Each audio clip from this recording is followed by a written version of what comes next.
Stories have been an important part of cultures all around the world. Creation stories talking about how life was created, long epics detailing heroes in their quest to slay a beast or rescue a princess, or just a funny interaction you had with someone that you wanted your friend to know. Countless stories are told every day, and some of my favorite kind of stories are horror stories. Scary instances, mysterious happenings, brutal murders, close encounters, and everything else that your mind can think of.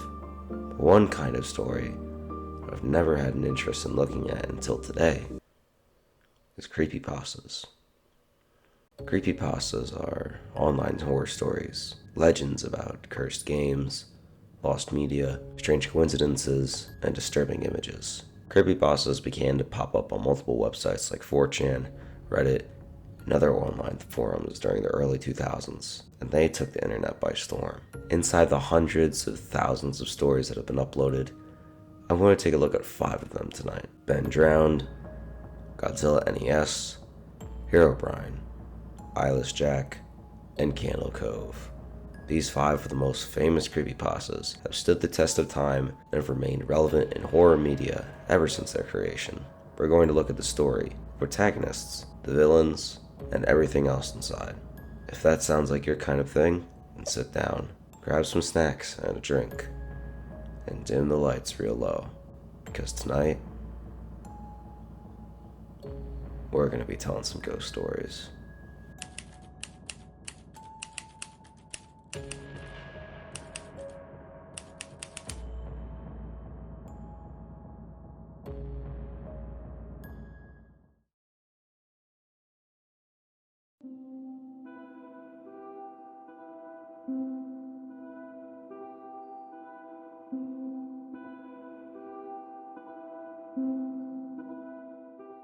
Herobrine is one of the oldest creepypastas to have been created on the internet, being that it is centered around Minecraft, a game that is known for its peaceful and meditative tone. Makes me even more surprised that it gained as much notoriety as it did. I had recently spawned a new world in single-player Minecraft. Everything was normal at first as I began chopping down trees and crafting a workbench. I noticed something move amongst the dense fog. I had a very slow computer, so I had to play with the tiny render distance. I thought it was a cow, so I pursued it, hoping to grab some hides for armor. It wasn't a cow though. Looking back at me was another character with a default skin, but his eyes were empty. I saw no name pop up, and I double checked to make sure I wasn't in multiplayer mode. He didn't stay long. He looked at me and quickly ran to the fog. I pursued out of curiosity, but he was gone. I continued with the game, not sure what to think. As I expanded the world, I saw things that seemed out of place for the random map generator to make. 2x2 tunnels in the rocks, small perfect pyramids made of sand in the ocean, and groves of trees with the leaves cut off. I would constantly think I saw the other player in the deep fog, but I never got a better look at him. I tried increasing my render distance to far whatever I thought I saw him, but it was to no avail. I saved the map and went onto the forums to see if anyone else had found the pseudo player. There were none. I created my own topic telling of the man and asking if anyone had a similar experience. The post was deleted within 5 minutes. I tried again, and the topic was deleted even faster. I received a DM from username Herobrine, containing one word: stop. When I went to look at Herobrine's profile,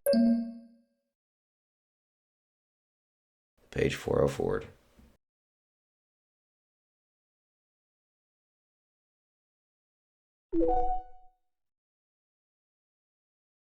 I received an email from another forum user. He claimed the mods can read the forum user messages, so we were safer using email. The emailer claimed that he had seen the mystery player too, and a small directory of other users who had seen him as well. Their worlds were littered with obviously man-made features as well, and described their mystery player to have no pupils. About a month passed until I heard from my informant again.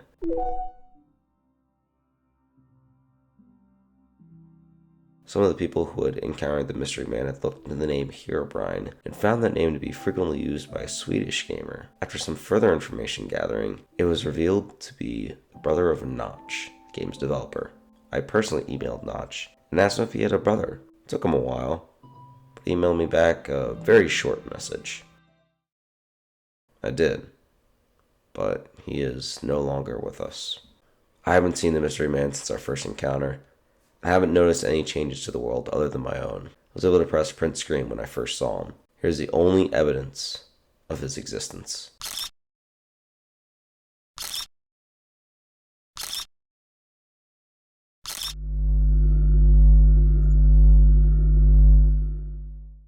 Minecraft is one of the oldest games that is still popular today. When this story came out back in 2010, everyone tried to find this mysterious white-eyed character that had appeared in this author's world.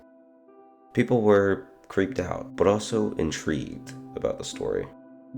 Many people claimed to have seen or heard this mysterious entity in their own worlds. Theories were created that the cave noises were actually Herobrine calling out to the player.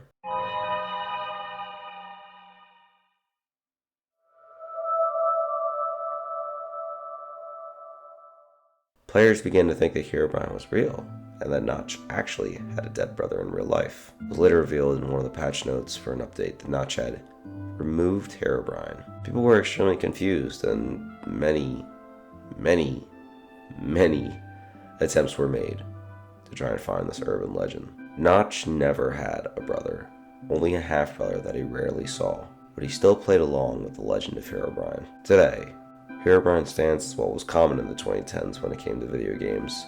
Weird glitches, bugs, and visual problems created spooky scenarios that players experienced. These glitches were not well known, and stories were told about spirits haunting video game cartridges. The concept of Herobrine being the spirit of the creator's dead brother, infesting the game he created and terrorizing players, is inherently kind of realistic, while also at the same time not sounding like an insane person just rambling about something they thought they saw. This story stands as an example of how to do a video game horror story right. Short, intense,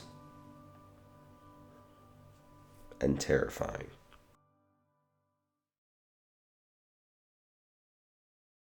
It's the middle of the night.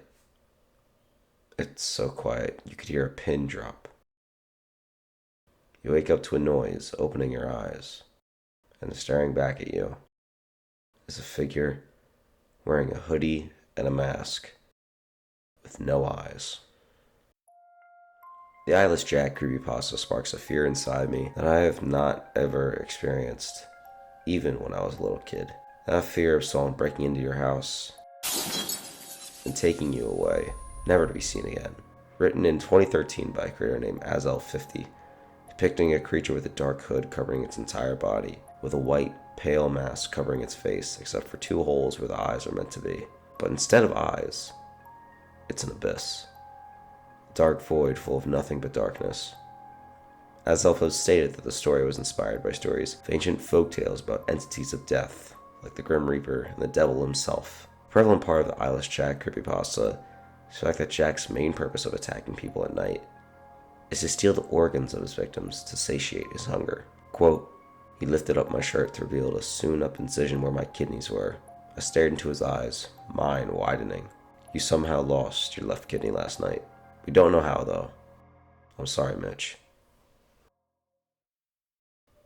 The difference between most stories about kidnappings or murders in the night and this one, however, is that the victims will sometimes stay alive for multiple nights, being revisited by Jack to have more and more of their organs stolen, and then have their wounds sewn back up expertly. Having your organs taken in the middle of the night once is horrible enough, but having more and more taken over time, slowly killing you over a long, long time, is a horrifying concept. This kind of torture doesn't just happen in this story, it also happens in reality. Organ theft as a trope of stories is nothing new. It dates back to stories of unlucky travelers being kidnapped, drugged, then having their organs being harvested, and then being sold in the black market for depraved cannibals. The concept alone doesn't make this story scary on its own, but it is a big contributor to the legend of Eyeless Jack. The real scare happens at the end of the story, where Mitch seems to be victorious against Jack and has defeated him, and he escapes into the woods. However, when he wakes up at the hospital the next morning, he discovers that his brother, Edwin, had sadly been found dead the next morning. Mitch is devastated, Next morning, Mitch returns to collect his belongings from his brother's house.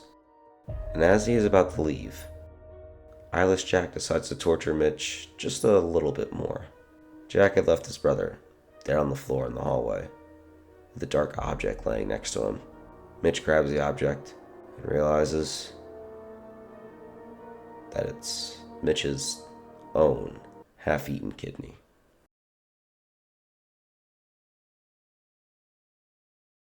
What a way to end it. The Eyeless Jack story gives truth to the childhood fear of the monster under the bed, waiting to grab you when you are most vulnerable, sleeping, taking pieces of your body to feed him in his uncontrollable hunger for human organs, slowly killing you. The appearance, methodology in which he kills, and the seemingly lack of emotion gives this creature a special place in my mind as one of the creepiest and most disturbing creepypasta legends out there. And it goes to show that once the lights turn off, you never know what is hiding in that darkness.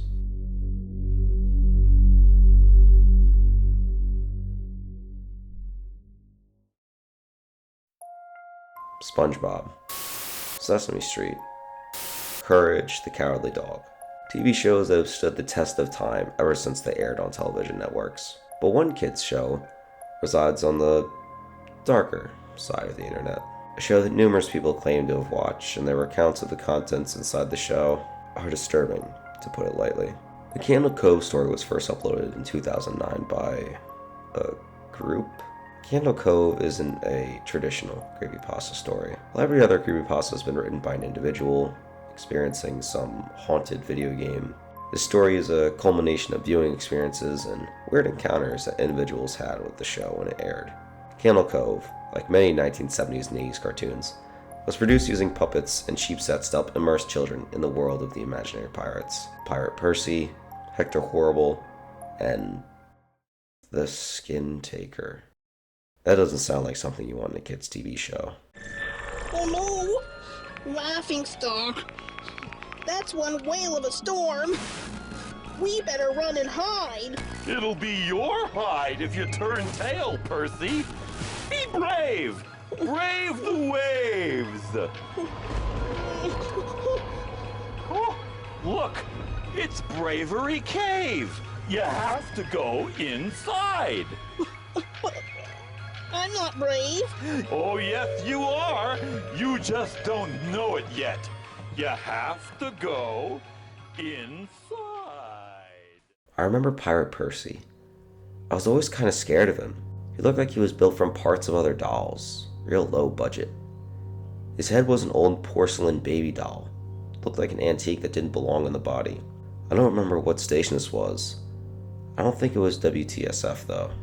It took place in Candle Cove. It's about a little girl who imagined herself to be friends with pirates. The pirate ship was called the Laughing Stock, and Pirate Percy wasn't a very good pirate because he got scared too easily. There was callous music constantly playing. I don't remember the girl's name. Janice or Jade or something?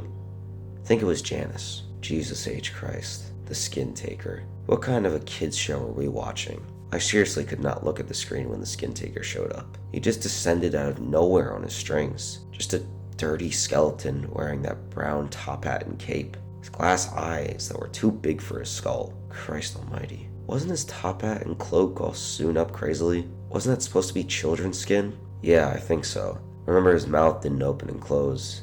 His jaw just slid back and forth. I remember the little girl saying, "Why does your mouth move like that?" And the Skin Taker didn't look at the girl, but at the camera, said, "To grind your skin."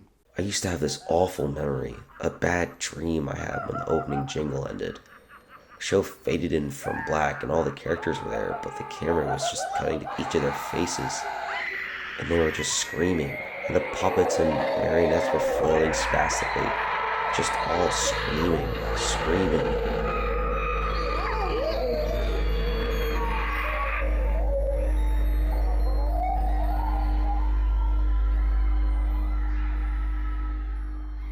The girl was just moaning and crying like she had been through hours of this. I woke up many times from that nightmare. I used to wet the bed when I had it. I don't think that was a dream. I don't remember that. I remember that was an episode. Oh God, yes. The little girl Janice, I remember seeing her shake, and the skin taker screaming through his gnashing teeth, his jaw careening so wildly I thought it would come off the wire hinges. I turned it off and it was the last time I watched. I ran to tell my brother and we didn't have the courage to turn it back on. I visited my mom today at the nursing home. I asked her when I was little in the early 70s, when I was 8 or 9, if she remembered a kids show, Candle Cove. She said she was surprised I could remember that, and I asked why. And she said, because I used to think it was so strange that you said, I'm gonna go watch Candle Cove now, Mom. And then you would turn the TVs on to static and just watch dead air for 30 minutes. You had a big imagination with your little pirate show.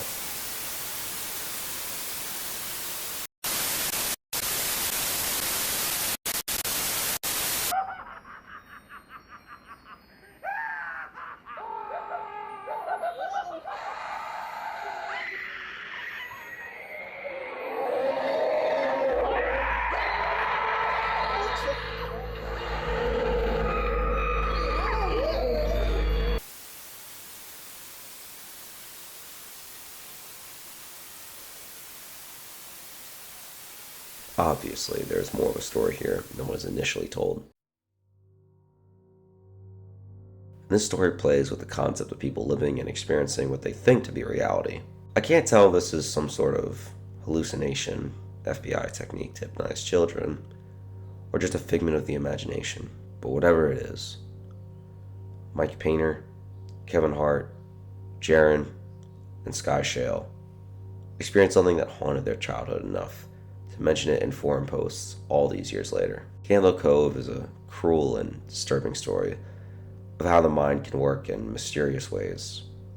How a collective group of individuals could somehow remember the same show that no one else in the entire world had seen. And the few people that were present when one of these four watched their favorite show, all they saw was static. Candle Cove could be considered its own urban legend or true paranormal story if it was based on real events. But sadly, it is all fiction. It does, however, beg the question if any of the childhood shows we watched were real. Or just movies our brain were able to create. Oh boy. Easily one of the longest creepypastas ever created. Godzilla NES brings us back into the realm of seemingly random glitches and bugs, and all of a sudden, turns into a nightmare you can't escape from. Godzilla NES tells the story of a video game enthusiast named Zach, who buys a copy of Godzilla, Monster of Monsters, from a garage sale. The game, however, was a little bit different than he remembered.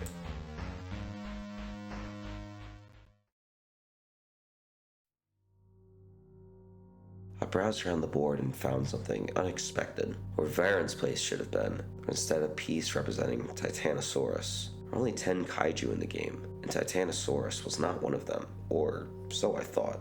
Perhaps Titanosaurus was originally intended to be in the game, but was swapped out with Varan for some reason. I fought Gazora again and beat him before he could do his tentacle smack. This time the glitch started happening when he died.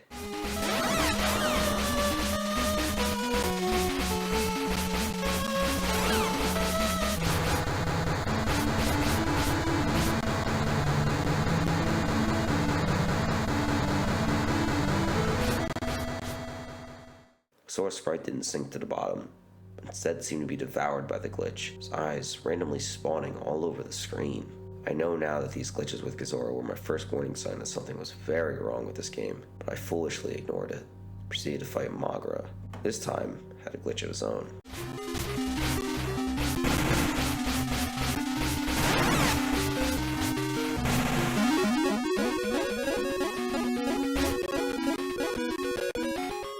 It tends to be a basic trope in most video game creepypastas to encounter strange and unexplainable glitches when playing the game. But what makes Godzilla NES unique is the sheer amount of images and gameplay footage that exists inside this story. I don't know how long it took the creator to make this story, or if all of these images were scrapped assets from the game, but Zach, for all he knew, was just recording his favorite NES game.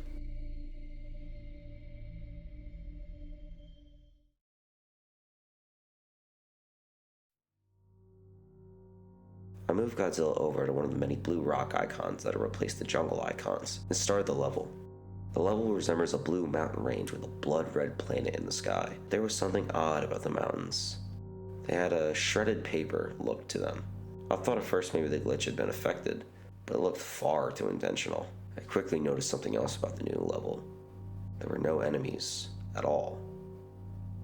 As Zack progressed through the world now called Pathos, he defeated the final 3 monsters. But where there was usually a final radio station, there was something else. It resembled a red tribal mask, and I had a feeling of dread when I saw it.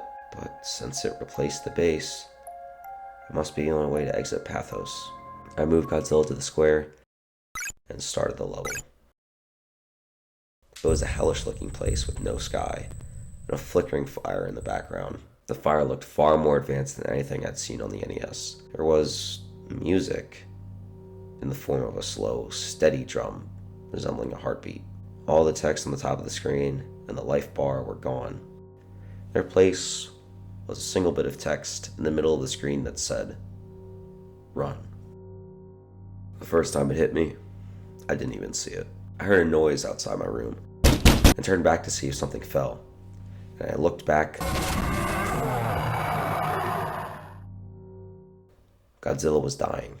I figured it must have just been a glitch, but I wasn't going to play through the game without Godzilla, so I restarted the game and went to the password screen.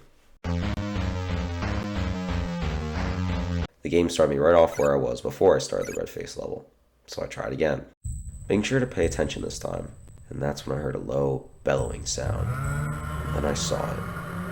This thing.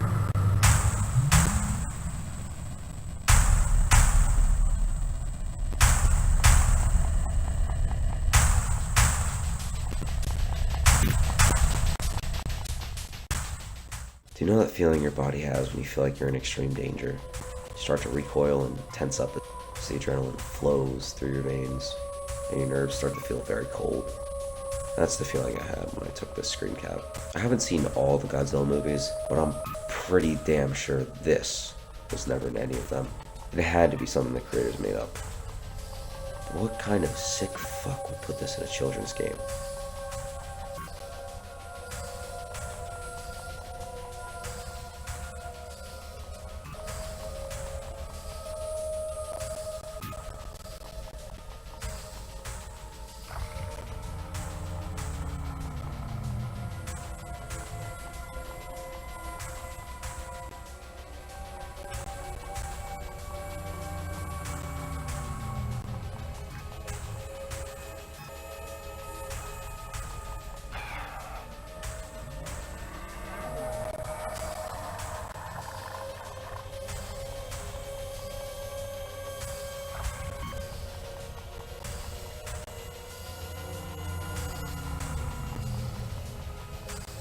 By sheer dumb luck, or perhaps the adrenaline boost, I managed to run fast enough to get away from it. It ran very fast, so much that if you saw, you were almost certainly going to die. And when I say die, I mean your monster gets killed instantly if the creature touches them. The monster reveal in the story happens much faster than other stories on this caliber. Rather than revealing at the end of the story in an epic final showdown, the creeper ambushes the protagonist, tries to kill him off quickly. The design of the creature, although done for the sake of the story, looks like it could actually be in a real game, with sprite artwork being meticulously designed for horrific perfection. Whatever this thing is, it knows Zack is playing. And he wants to play too.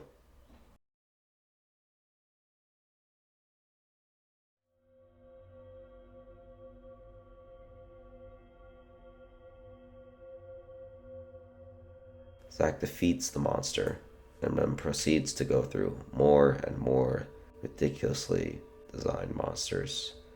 Some meant to be in the game, others not so much. And then the monster appears again. I was afraid, but with fast thinking and faster button pressing, I escaped him yet again.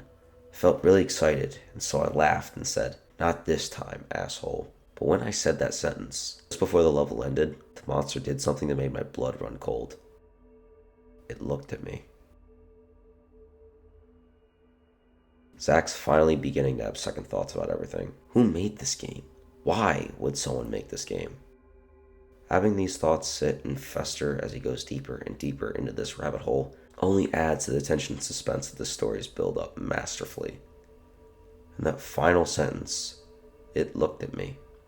This monster isn't playing around, and it's getting more and more rageful. Zack progresses, he gets another new monster, then begins to fight more and more amalgamations that should not be in the game. Monsters that haven't even come out yet at this time. Zack once again runs into the creature and uses Anguirus this time to escape him, and he makes it through.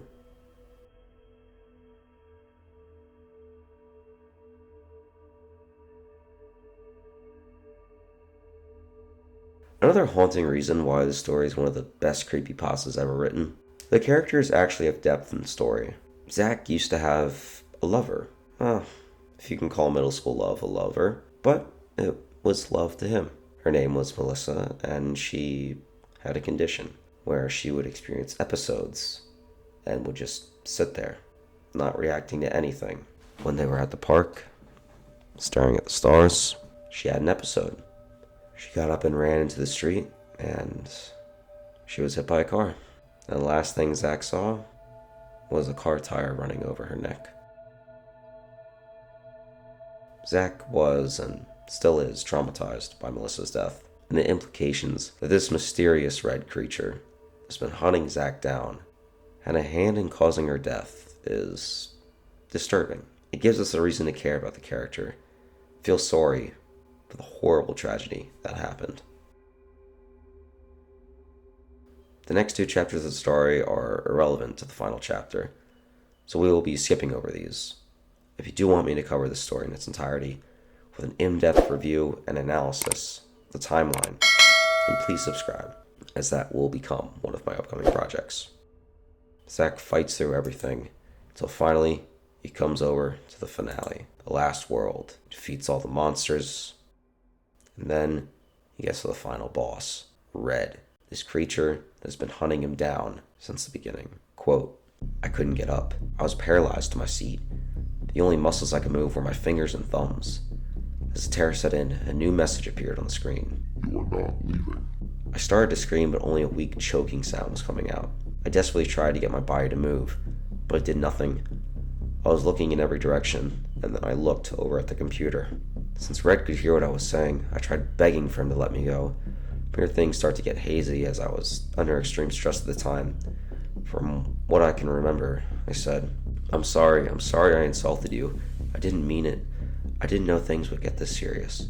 Please just let me go. If you let me go, I'll promise I will never tell anyone or turn this game on ever again, please." And Red replied, You pathetic worm.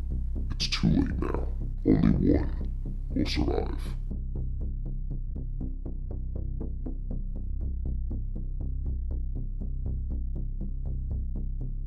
Zack stops struggling and just begins to fight Red with everything he has. Red's quick, he's fast, he's manipulative, and he has a lot of powers. The scariest part, Zack could feel every single bit of pain that the monsters experienced. When Red slashed at Godzilla's shoulder, Zack felt a sharp slice at his shoulder. No lasting damage was done, but he could feel all the pain the monsters were going through. When Godzilla got burned, Zack felt like every bit of his body was burning alive. Red was quick, and he tried every single trick in the book, but he wasn't no match for Zack. Zack continued to keep on fighting. He lost Mothra, but he was able to get the job done, and so he kills Red. Or so he thought. Red transformed into his final form and states, I'm not done with you. Zack watched hopelessly as every one of his monsters fell one by one. Anguirus died in a fiery storm of needles, and then it's finally revealed that Red was the one that killed Melissa. Send your last monster, and I will end this futile struggle. Red goes to swallow Godzilla whole, and Zack feels life fading away from him.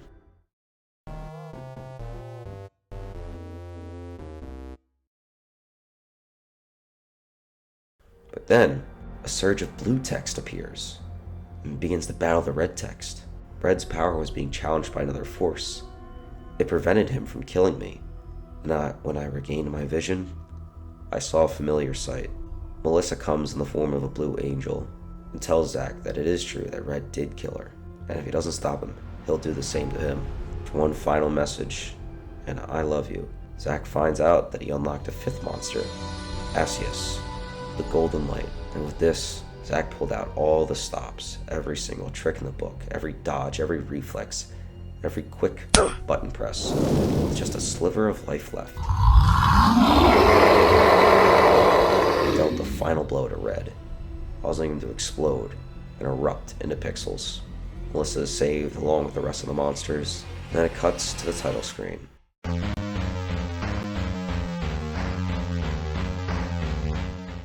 Zack decides to put it up on eBay, as he feels that he should not be responsible for it, and that another person can deal with the horrors that he experienced. And that, my friends, is Godzilla NES. A long, horrific, and detailed experience with a largely unknown NES game. It's crazy to think that this is a creepypasta, as I feel it could have been turned into a full-length feature film. Red turning to look at Zack when he said, "Not this time, asshole," is still one of the most chilling images I have seen in a long, long time. Truly, a story worth reading.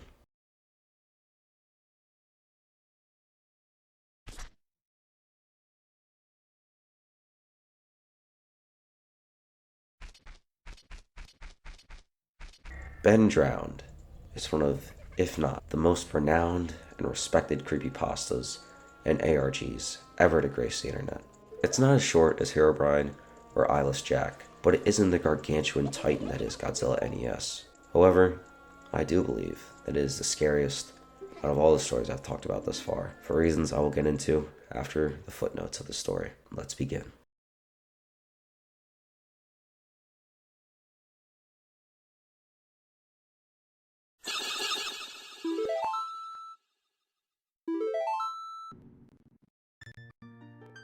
Our protagonist has been able to get a hold of The Legend of Zelda Majora's Mask with an already near completed save file. However, as he progresses through the game, he randomly gets teleported to the Clock Tower arena where Link is supposed to fight Skull Kid, and then this happens.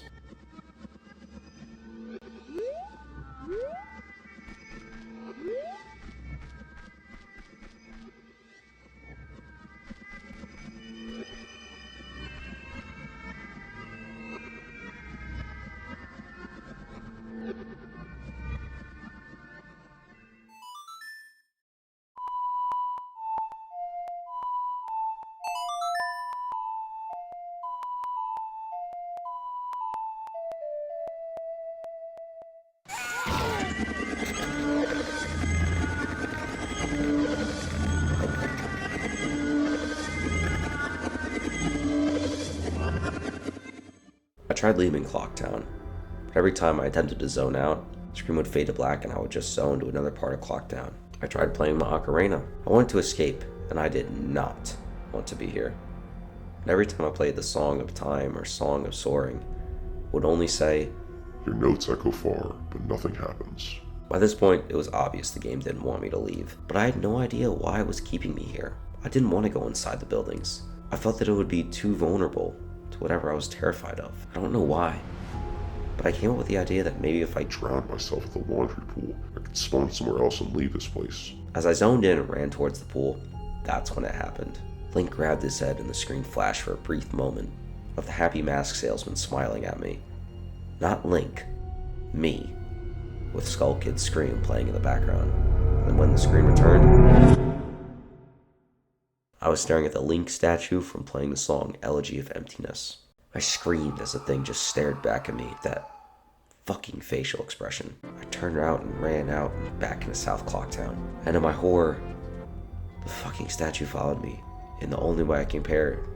This is like the weeping angels from Doctor Who. Every so often, at random intervals, the animation will play of the statue appearing behind me. It was like the thing was chasing me, or I don't even want to say it, haunting me.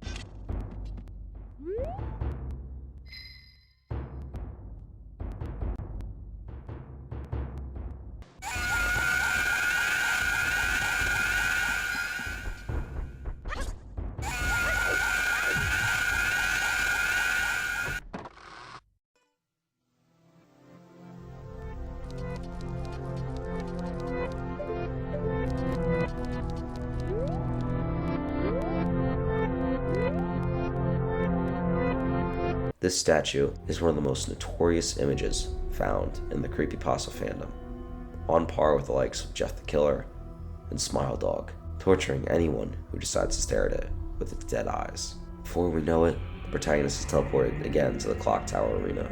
However, things don't exactly go according to plan.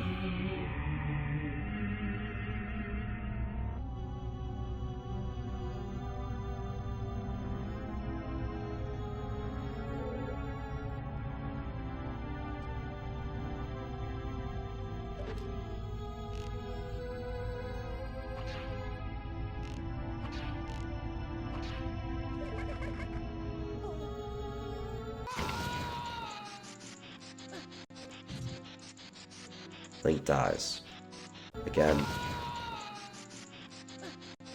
And again.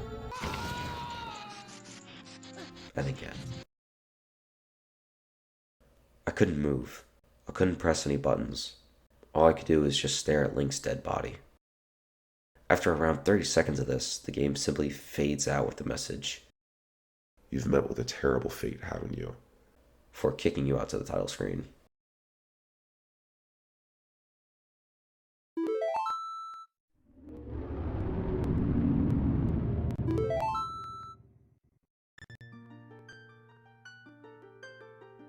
This kind of trickery and torture continues on throughout the entirety of the story. The protagonist is suffering. He's having extremely vivid nightmares, something that doesn't normally happen to him. He's following me now, not just in the game, he's in my dreams. I see him all the time, behind my back, just watching me. I haven't gone to any of my classes. I've stayed in my dorm room with the windows closed and the blinds shut. That way I know he can't watch me, but he still gets me when I play. When I play, he can still see me. The game is scaring me now. It talked to me for the first time, not just using text that's already in the game. It spoke to me, talked to me. It referenced Ben. It talked to me. I don't know what it means. I don't know what it wants. I never wanted this. I just want my old life back. Sorry, buddy. You started this. And now you have to finish it. Or, that is, if he could have finished it. After this post, his roommate makes the next post. Let me just clear things up. I know you guys are worried, but Jadusable is okay. He finished moving out today and he said he's going back home. He's just taking this semester off. I honestly can't tell you what happened. When he spoke, it was kind of hard to understand him, and his fucked up appearance really distracted me. On the flash drive, there was the footage of the game last night, a text document with his name and password for YouTube, and a third document called thetruth.txt, containing what he told me were his notes that he'd taken. Alright, I know I've skipped over a ton of story in depth with this one. This is about what made it famous, not a whole story synopsis. While the story is one of the most famous video game horror stories out there, there is a lesser known story hidden inside. A cult of people called the Moon Children. Very horrific cult. That was the basis of this story. They are the people who killed Ben and put him inside his video game hell. No other creepypasta that I've looked at or read has had a connection to a real life cult, which makes the story much more believable and realistic, enhancing the horror the reader experiences. It's an incredible plot point, and something I didn't even know about until the time of writing. It's amazing how a talented writer like this could put so much effort into their work that I was able to start an internet manhunt trying to solve this mysterious cult. And it all started with a video game. And that is 5 creepypastas that I found to be the most horrifying. I wanted to bring light to these stories as I fear that they're fading away, and they're an important part of online history. They're what started the analog horror genre, pretty much. Started maybe a bit of a stretch, but it certainly had an impact. Thank you all so much for watching this. If you want to see more content like this, do me a favor and click on the subscribe button and like the video. It costs you nothing and helps me immensely as a creator. Have a good night, everyone, and I hope to see you in the next one.